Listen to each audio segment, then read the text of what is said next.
There are moments in life that look simple, but carry ancient truths.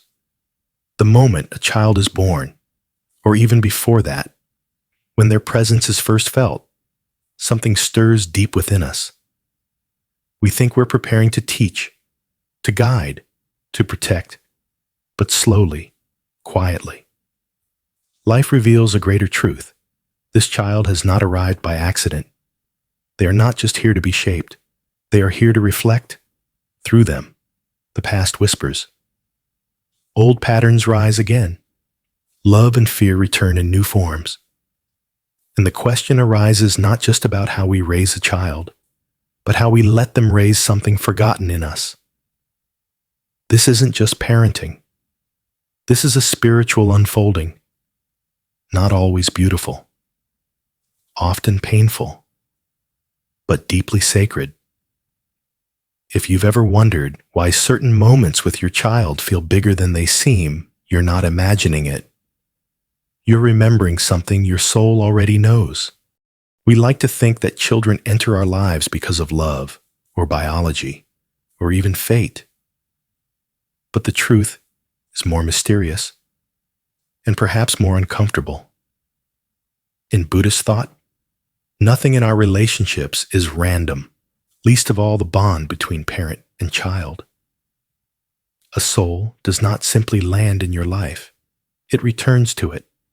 You may call it a blessing, a miracle, or sometimes even a burden. But in the quiet corners of karma, that soul is here because there's unfinished business between you. A lesson yet to be learned. A cycle waiting to complete. From the very first moment, the child begins speaking to parts of you you've long forgotten, sometimes through laughter, sometimes through rebellion, sometimes through silence. Their presence awakens pieces of your past, echoes of your ancestors, and even shadows you thought you'd outgrown. A stubborn child might be showing you the same rigidity you still carry. A withdrawn child might be mirroring wounds you never voiced. A fiery child might be unleashing the passion you once buried under duty and restraint. What comes through them is not accidental. It is a karmic mirror, polished by time and offered to you, not to shame you, but to free you. In Zen, we are taught that true vision comes not through the eyes but through inner stillness. And when you look at your child through this stillness, not with judgment or fear, but with quiet awareness, you may begin to hear what they're really saying. I am here to show you something about yourself. That is the deeper reason they have come. Not just to be raised, but to raise something in you. This is why parenting is so emotionally charged. Because it isn't just about the child, it's about your own evolution. The things that trigger you are not just behavioral, they are spiritual invitations. The question is, will you react or will you reflect? Most of us were never taught to pause, but parenting, especially under the light of karma, is not about being perfect. It's about being present. And in that presence, something holy can begin, not control, not correction, but communion. Perhaps that's why you've always sensed your child came into your life for a reason far greater than words can explain. Their soul chose yours, not because you have all the answers, but because your hearts remember something ancient and unfinished. And so, as this reflection settles within you, stay close. Let this journey continue, not just through thought, but through shared presence. Like this video if it resonates.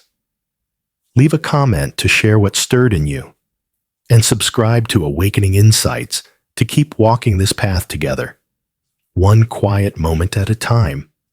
Parenting doesn't just demand your energy, it demands your shadow. It calls forth not only your love and patience, but also the parts of you you thought were buried, the anger you've tried to silence, the sadness you never named, the fears you thought time had erased. And here lies the great paradox. Your child does not trigger you because they are doing something wrong.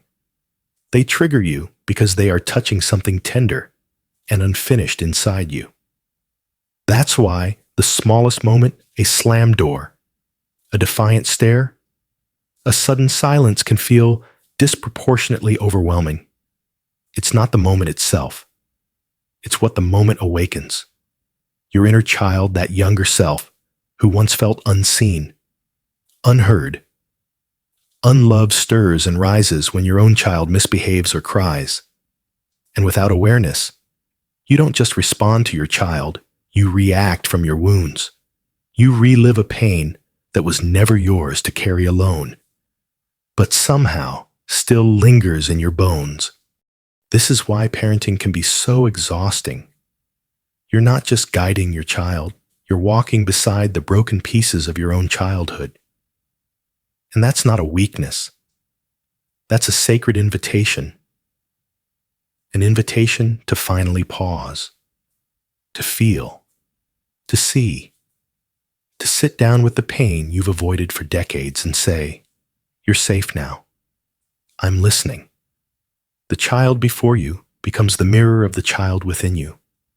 And if you let it, that reflection becomes a gateway, not to more guilt, but to deeper healing.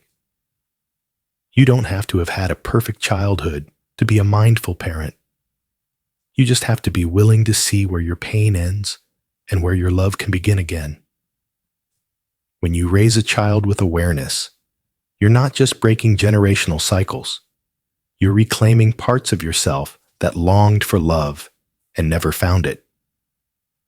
And in those moments, when you choose to breathe instead of yell, to listen instead of dismiss, to kneel down instead of walk away, you're not just parenting. You're reparenting your own soul. Healing doesn't happen in big declarations. It happens in the tiny choices made on ordinary days. You become the adult your younger self never had. And through that, you offer your child something extraordinary, a parent who sees clearly, feels deeply, and stays present through the storm. This path isn't easy, but it's real. It's human, and it's holy. Let this truth live quietly in you. And if these words find a place in your heart, let's keep walking this path together. Like this video, if it resonates with your own story, share your reflections in the comments and subscribe to Awakening Insights, a space where inner healing and conscious love always have a voice. There's a strange pain that comes with parenting, one we don't often talk about. It's the pain of realizing that you are doing to your child what was once done to you, even though you promised yourself you never would.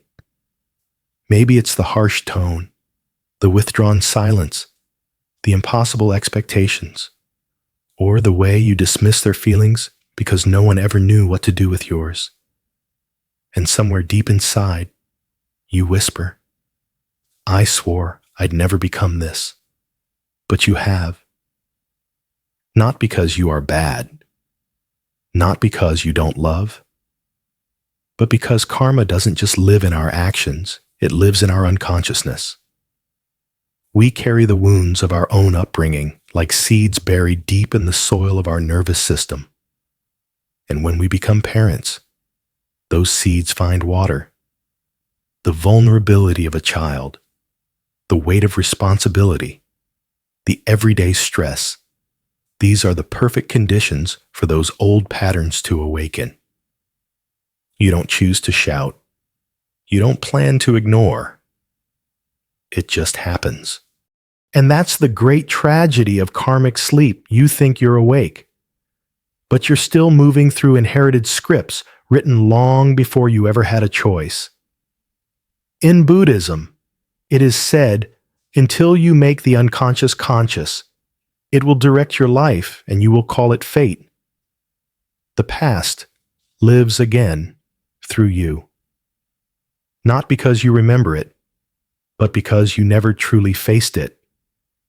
So when you find yourself saying things your parents said, or acting out behaviors that once hurt you, don't drown in guilt. Let that moment be a bell of mindfulness. You're not failing, you're waking up. The moment you recognize the pattern is the moment the pattern begins to dissolve. And this is the sacred power of parenting. It brings to the surface not just the love you have, but the pain you carry.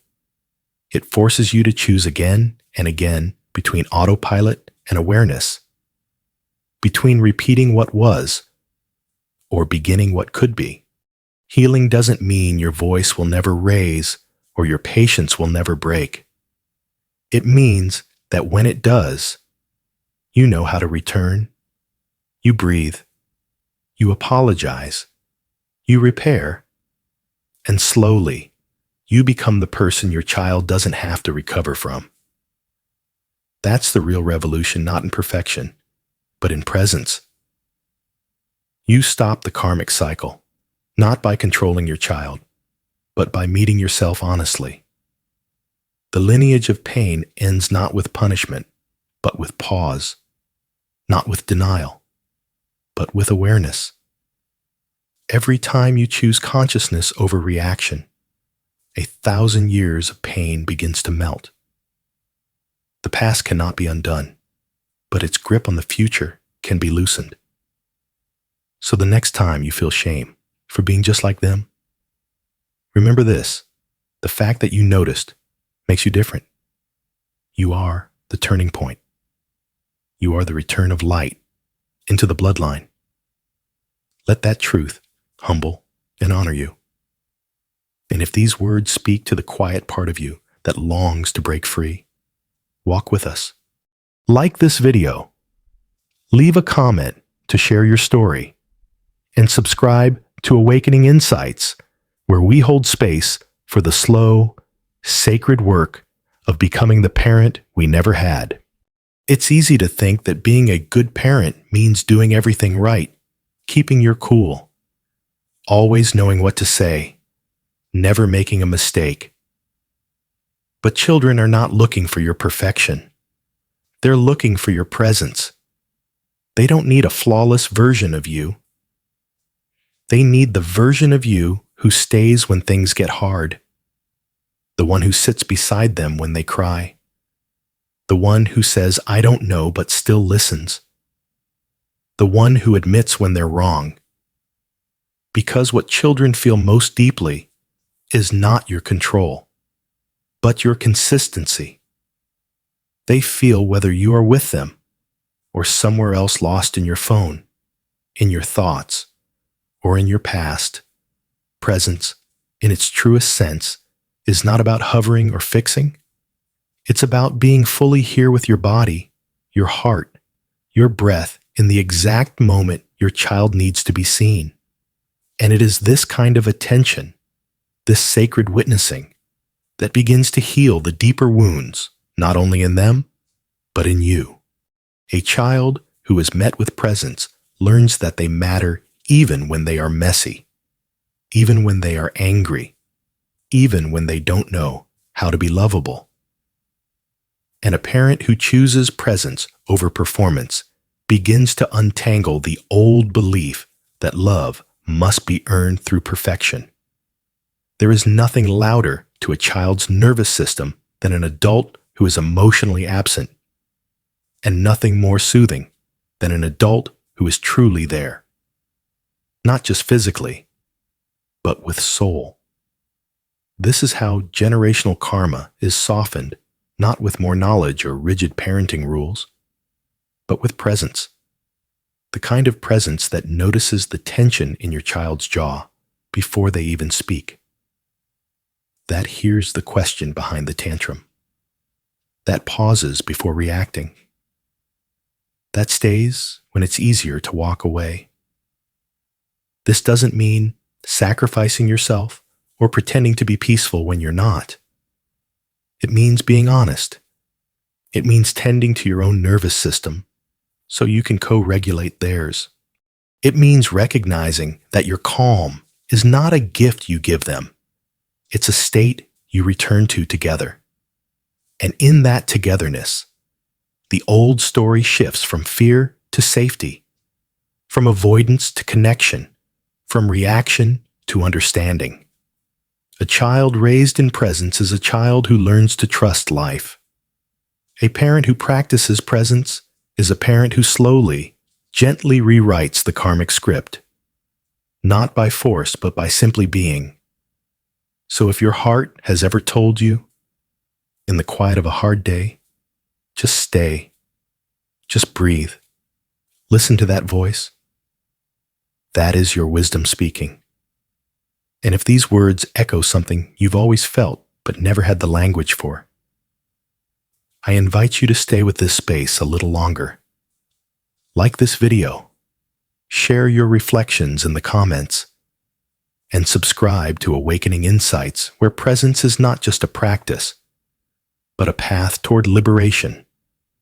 One breath, one moment at a time.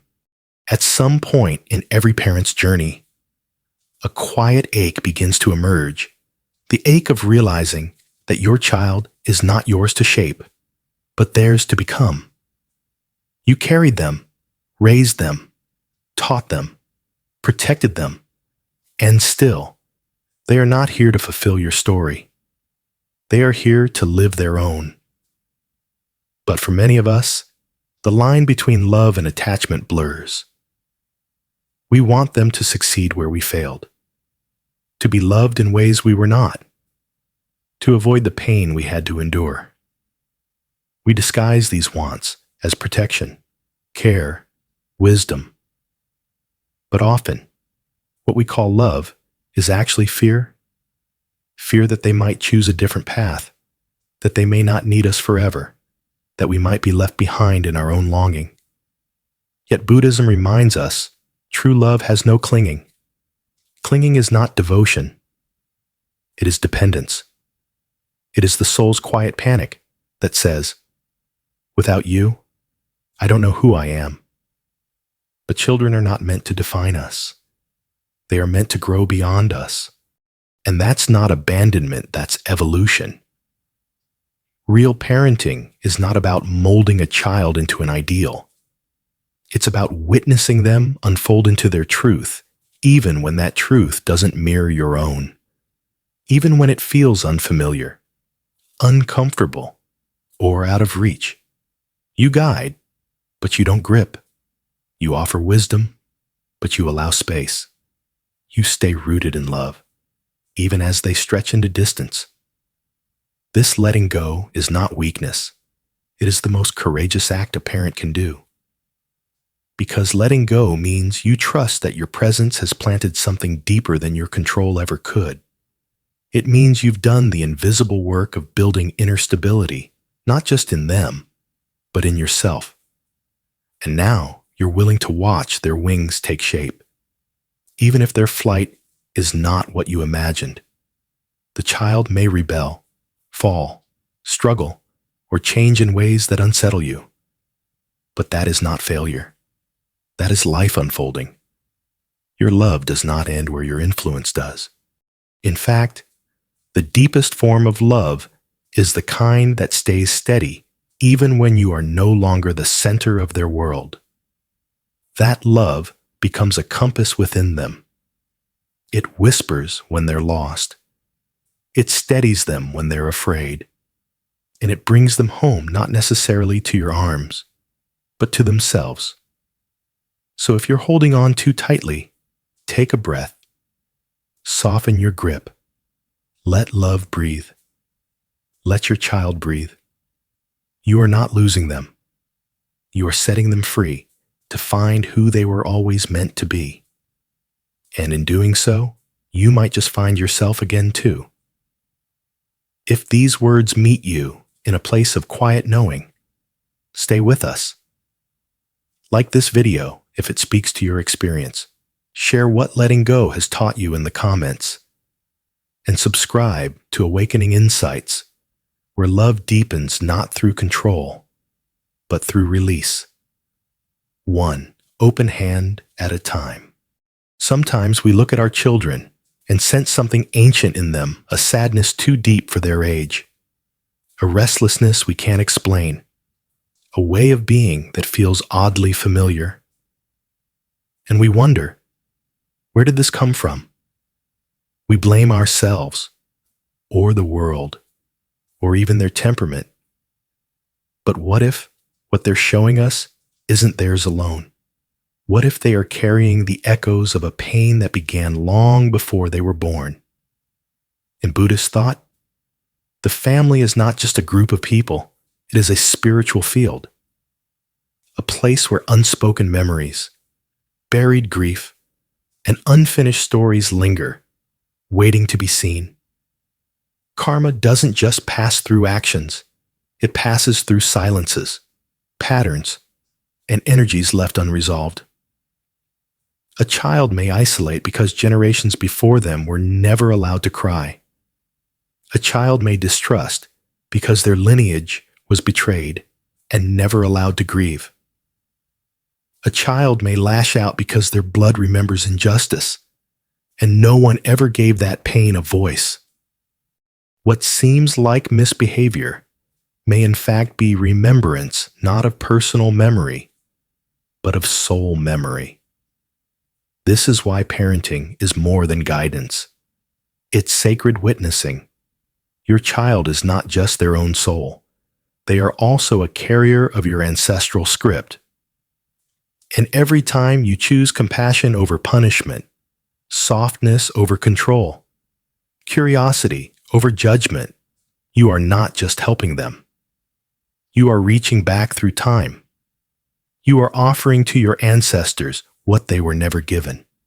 Healing is rarely loud. It's quiet.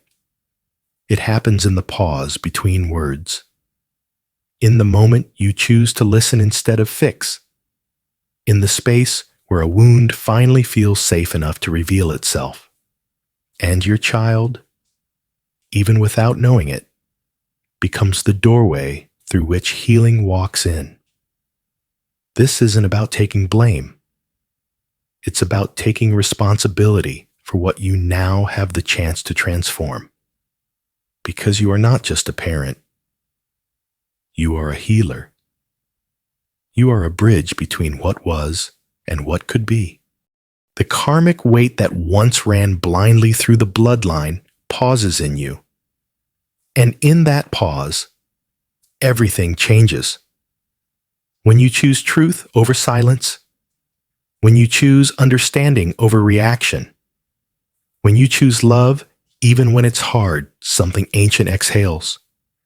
You may never know exactly what is being healed, but your soul will feel it. Your child's soul will feel it, and that is enough. So when you witness something in your child that confuses or pains you, breathe. Look deeper. Ask not just what is wrong, but what wants to be seen. That question alone can change everything. And if this perspective opens something inside you, something that's been waiting quietly to be named, I invite you to stay close. Like this video if it resonates. Leave a comment to share your reflections. And subscribe to Awakening Insights, where we honor the past, not by carrying it, but by healing it together, one sacred moment at a time. No matter how deeply we love, all children eventually grow. They pull away, step out, and walk into their own lives. Sometimes they leave gently. Sometimes they leave in anger or silence. Sometimes they stay close. Sometimes they drift far, but always they leave.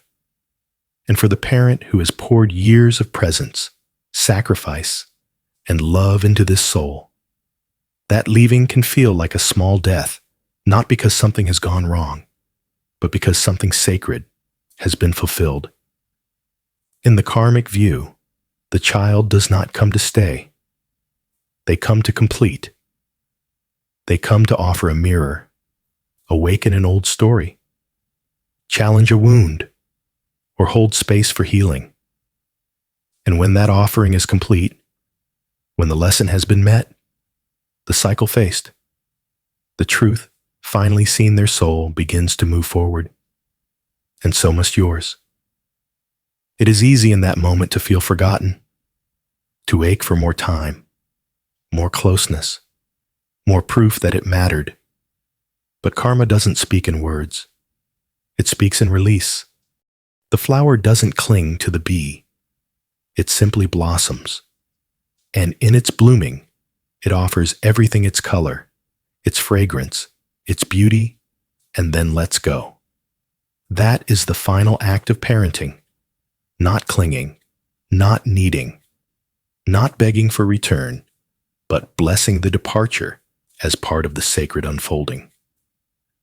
Your child leaves not because they stopped loving you, but because they've grown strong enough to carry what you've given. And that is a form of love, too.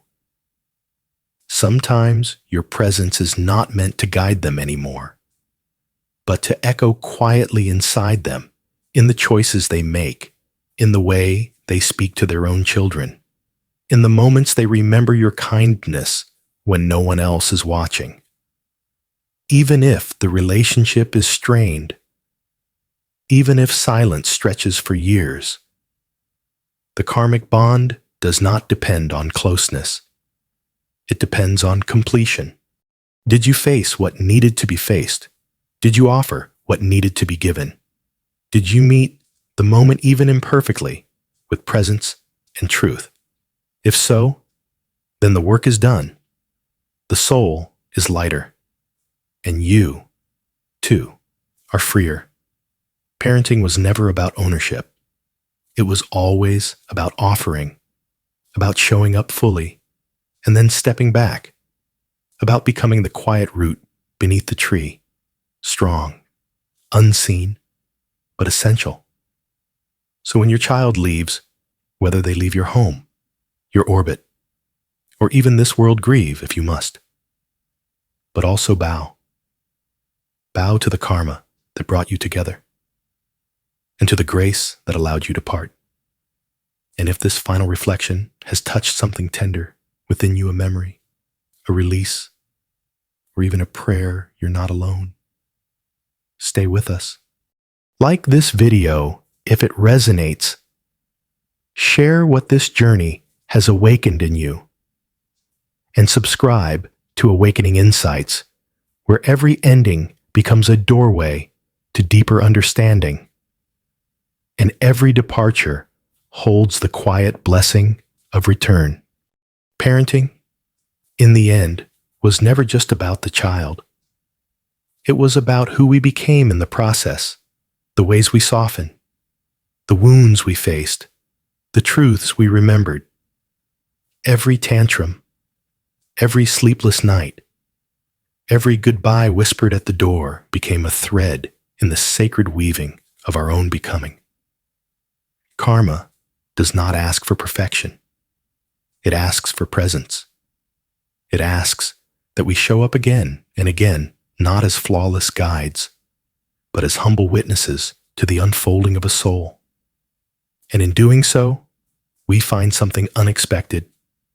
The child was never just our responsibility. They were our teacher, our mirror, our return. So wherever you are now, holding a newborn, raising a teenager, or remembering a child long grown, may you know this. Your love mattered. Your effort mattered. Your awakening is already underway. If this journey has opened something in your heart, you are warmly invited to stay with us. Like this video, leave a comment with your reflections, and subscribe to Awakening Insights, where healing meets wisdom and love walks beside you. One breath, one story at a time.